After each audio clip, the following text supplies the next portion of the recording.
In my wildest dreams, I never thought that we would be at the level that we are now in terms of hungry people. As Larry said, when we started 17 years ago, and as we start our 18th campaign, we said, wow, there's 1,000 people in our area, 1,000 people in our area that are hungry. And now that number is probably, if you take not only the greater Brattleboro area, but some of the other communities where the campaign is being run, probably approaching 15,000 people, between 12 and 15,000. It's mind-boggling. George and I had not realized how many people, our friends, neighbors, people in this community, surrounding communities, not people passing by, do not have enough food to eat. How many children don't have enough food, elderly, veterans. And when you start relaying to people the numbers and how much food leaves the drop-in center, you can't help but get involved. People with a paycheck are frequently only 1 or 2 paychecks away from being in the same boat as the people that they are making donations to help. Here's how you can help. Online, projectfeedthethousands.org. Yes. Okay. Send the check to River Valley Credit Union or make a donation, either cash or food, where you shop. This is Tim Johnson. Look into your heart this holiday season, because if you do, you'll know that you'll do the right thing, and we really appreciate it. Thank you for watching.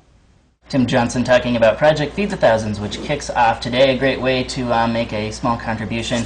If you're at the grocery store, pick up an additional item and drop it in the bin there.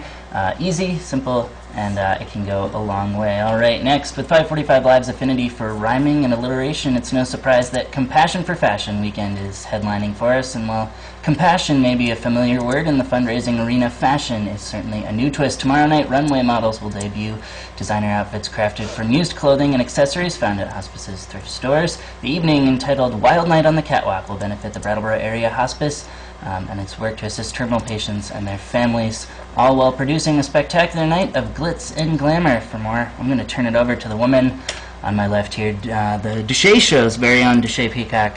Welcome to the show. Thanks for coming in to talk to us a little bit about this event. Maybe I can just get you to start off by talking about the benefit for hospice. What does that mean? What are we really doing here with this? So this fashion show's been in the works for about a year, but since then there was Hurricane Irene, which hit. So it's a fundraiser for the hospice. It's a nonprofit organization that helps people when they're dying, and it's a really wonderful thing. It's all run by volunteers, so the money goes towards the hospice.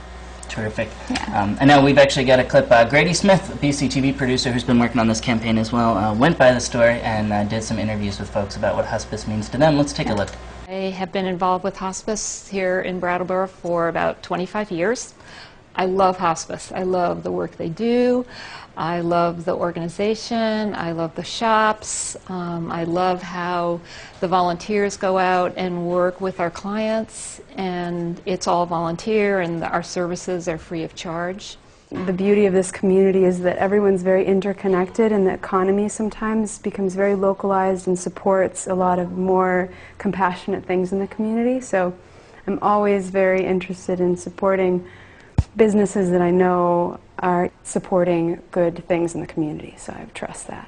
All right, welcome back. Now, Duché, so much to talk about here with this event. We've got models, designers, just a really exciting thing, and I don't even really know where to start in terms of asking you about how this all got put together, but maybe we could start just a little bit with the clothes, and then we'll work our way up through the whole process there. Tell us a little bit about what it's like. Yeah, I'm so excited about this event. It's going to be amazing. I don't think there's been anything like this in Brattleboro, and it's really a great opportunity for people to come out and have fun and get dressed up and pull out that outfit or that dress or suit that you've had forever that you just never get a chance to wear. So it's really exciting. And about the process, it's amazing. It's, the hospice is the Experience Goods is the name of the store that benefits the hospice, and they sell amazing things. You can find really cool things. So the designers are taking the clothes from Experience Goods and they're refashioning them into, fancy, cool, outrageous, wild, outfits for the runway. So it's really cool. And there's designers, there's local designers, and there's designers from Boston, and there's New Hampshire. So it's going to be cool. It's going to be a cool event, for sure. Very cool. Yeah. And now tell us a little bit about we'll get into a little bit. I just want to, reiterate the information, how people can get involved. And of course, tickets are still available and also available at the door. Maybe you can just give us the rundown on that.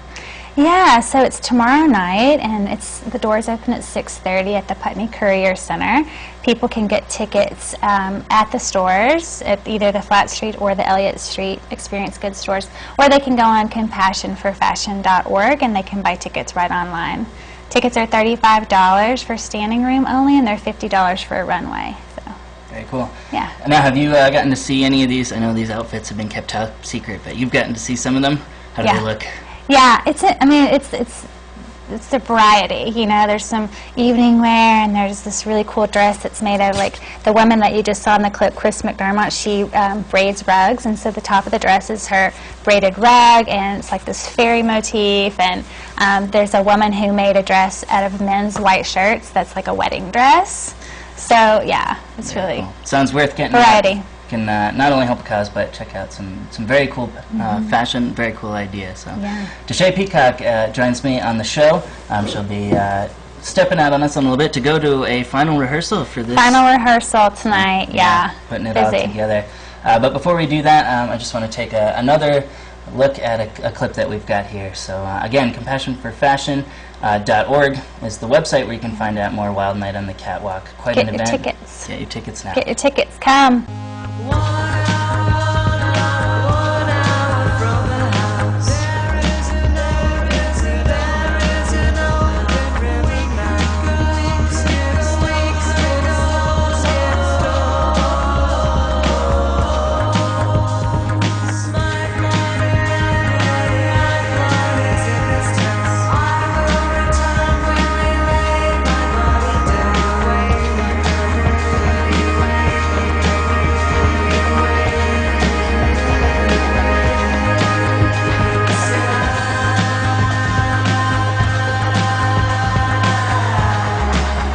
Wild Night on the Catwalk, the name of the event. Doors open tomorrow at 6:30 p.m. at the Putney School's Michael S. Courier Center. Tickets are still available and can be purchased online via PayPal at compassionforfashion.org, where you can also get directions, find prices for runway seating, and the ever-economical standing room-only tickets, see a behind-the-scenes look at the designers doing their work, and more.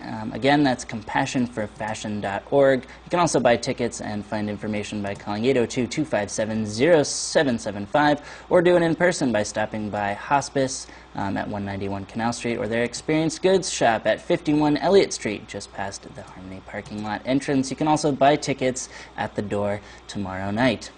All right, and with that, we'll move on in the news here. OWS has upped the ante on national attention again as police have begun to evict occupiers in cities and towns across the country. Early Wednesday morning, New York City police officers armed with batons and mace descended on Zuccotti Park, violently displacing people from their tents. The written notices told occupiers that they could reclaim their possessions later from the sanitation department, but officers ultimately threw away camping supplies, laptops, and even donated books. Shocking videos and images have permeated the web, like that of 84-year-old Dorley Rainey, maced by police in Seattle. Yesterday, protesters again gathered throughout the day in an attempt to shut down the New York Stock Exchange. The occupiers emphasized that they were not trying to inconvenience the 99%. Despite the drama, the stock exchange did open on time. Now, just a frenzy of media going on here. And again, it was really left up to the world of citizen journalism to put this together, as a lot of media networks were not initially on the scene. Of course, when you punch it in on YouTube, there are just so many videos of what's going on, not just in New York, but places around the country.